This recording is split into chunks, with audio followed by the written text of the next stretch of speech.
What if I told you Noah's story is not just about a flood, that it was a battle between obedience and chaos, a world on fire with sin, and a man standing alone against it?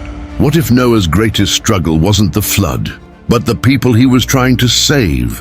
Stay with me as we uncover a side of Noah's story that no one talks about. The world in Noah's time wasn't just bad, it was wicked beyond imagination. Genesis 6:5 tells us, "The Lord saw how great the wickedness of the human race had become, that every inclination of the thoughts of the human heart was only evil all the time." But here's what many don't realize. Noah wasn't just building an ark. He was fighting against a corrupted world, where fallen angels, Genesis 6:1-4, blood sacrifices and demonic worship were the norm. Imagine trying to preach righteousness in a world where evil was a way of life. Did you know? According to Genesis 5:32, Noah was 500 years old when he had his sons. He preached for over 100 years before the flood came. Imagine the exhaustion, the heartbreak. Seeing friends, family, even his own relatives mock him and reject salvation. Yes, it's possible Noah had siblings. The Bible doesn't mention them joining him on the ark. What if Noah's own family refused to believe him? Imagine the pain.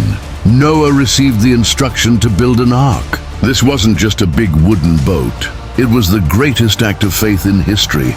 Hebrews 11:7 says, "By faith Noah built an ark to save his family." This was a man preparing for something that had never happened before. No one had seen rain. Genesis 2:5-6 tells us the earth was watered by mist, not rainfall. Noah built an ark for an event that seemed impossible. After the ark was completed and Noah knew the hour has come, he beckoned again. "This is your last chance. Come inside before it's too late." But here's the terrifying part. God himself shut the door. Genesis 7:16 says, "Then the Lord shut him in." Imagine hearing the voices of friends, neighbors, maybe even relatives outside, knowing it was too late screaming. The greatest tragedy wasn't the flood. It was the lost souls who refused to enter.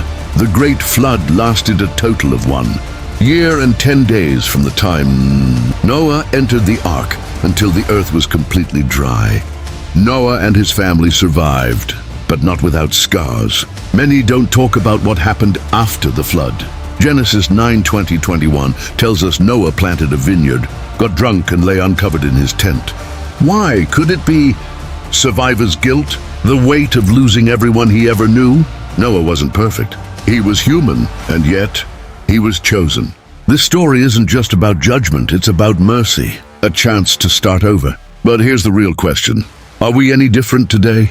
Jesus said in Matthew 24:37, "As it was in the days of Noah, so it will be at the coming of the Son of Man." Could we be ignoring the warnings, just like they did back then? Don't wait until the door is shut. The time is now.